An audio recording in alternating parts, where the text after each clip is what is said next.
the championship trophy.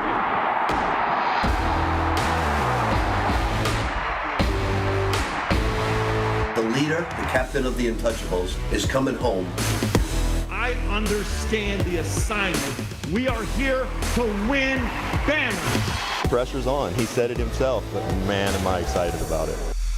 Our goal is to win every single game we play. That's what we're shooting for. We're trying to go win. And when we lose a game, if that happens, we're going to pick ourselves up and we're going to reassemble and be resilient and be relentless, and we're going to go try and win the next one. That's what we do here at Kentucky. That's like the DNA. If Kentuckians know one thing, they know a hard day's work and getting up the next morning and having another hard day's work. That's what we know here.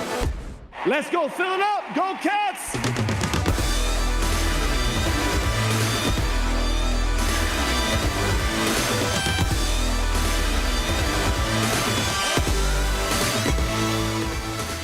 Well, Kentucky has their man. Mark Pope was officially introduced as the Wildcats' 23rd head coach. It's our top story here on the Night Team. I'm Alex Dieterer.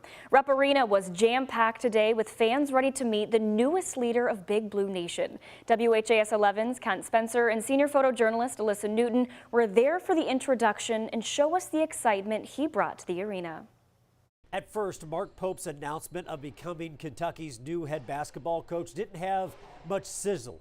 But after a few days of it settling in, it's clear this Pope brings new hope to the Cats program.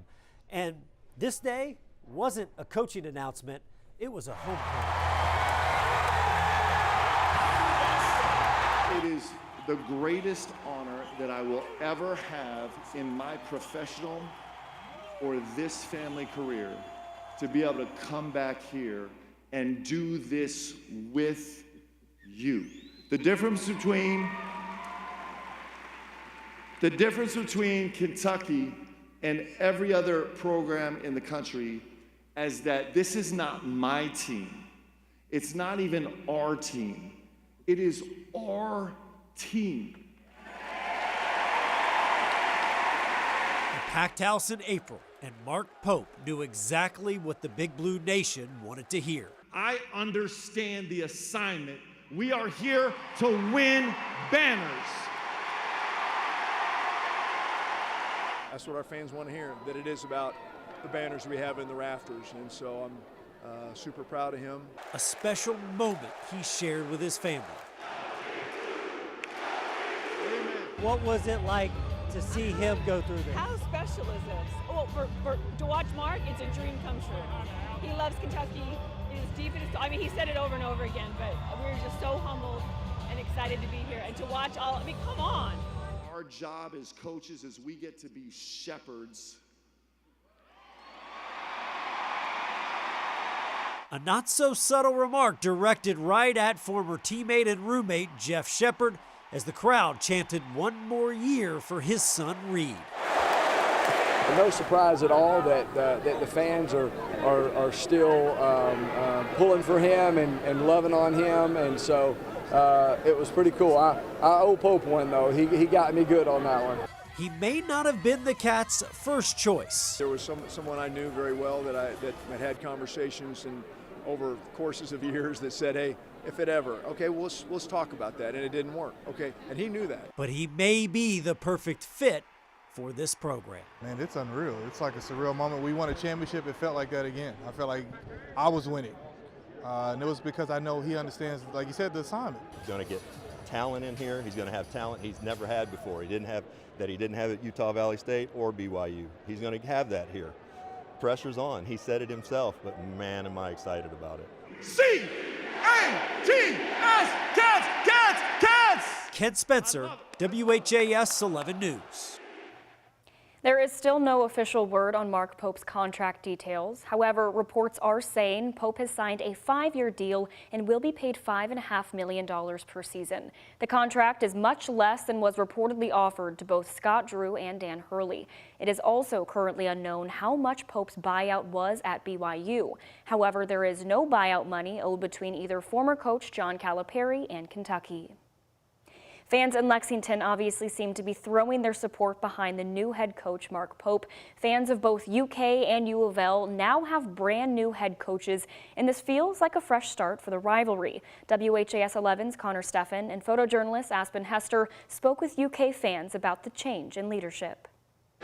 Whether it comes as a surprise or not, these UK fans in Louisville weren't all that surprised to see John Calipari head for the exit. He said he was only going to stay 10 years. He ended up staying 15. Might have been 5 years too long. I didn't think it was that big a thing because I thought that he was eventually going to be forced out. And now former Wildcat and national champ Mark Pope, who's coached at BYU the last 5 seasons, will be at the helm of one of college hoop's best programs next season. The talk is he's one of our own, and let's give him a chance and get behind him and go BBN. I was surprised that they had to go that far down their list to get a coach because I know they had a lot of guys in line before him. While a fan favorite, Pope has some big shoes to fill. In 15 years with the Cats, Calipari amassed a national championship and 3 Final Four appearances. Well, he's 6'8" or 6'10". I'm sure he's got big shoes. He's already got them filled.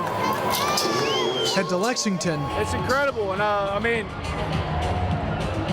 you can't get this at Arkansas. That's all I gotta say. And you'll see Mark Pope fanfare everywhere. Very excited, very energized. It's a breath of fresh air to have somebody in here that bleeds blue and played for us and won a national championship and actually cares about the state of Kentucky. This couple decided Pope's homecoming was the perfect way to spend a 35th wedding anniversary. I asked her where she wanted to go eat, and she said, well, we could go to the UK to Rupp Arena to welcome Mark Pope here, so here we are. Here we are. Big Blue Nation.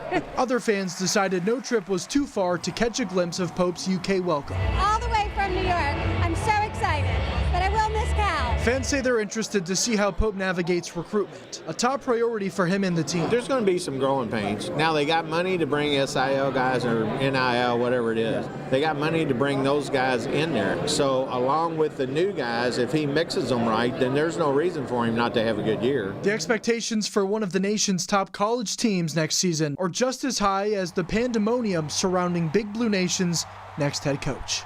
In Louisville, Connor Steffen, the WHAS 11 night team, on your side. District 4 Councilman Ja'Cory Arthur held a town hall today as a way to make government departments in Louisville more accessible to the residents. Arthur was joined by government departments that include housing, resilience, public works, safe and healthy neighborhoods, LMPD, and codes and regulations today. The departments touched on a few topics like gun violence, affordable housing, homelessness, and landlord violations. Councilman Arthur said he wants neighbors to be informed and involved. When you know what's happening with your local government, you can then get involved with your local government. Because sometimes people are so concerned about issues that affect them and their communities, but they don't know what to do about it. So we're hoping to inform people so they can get involved.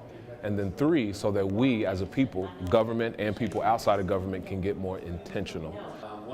Councilman Arthur announced last October that he would not be running for re-election. District 4 now has the largest field of candidates running to replace him of any Metro Council race.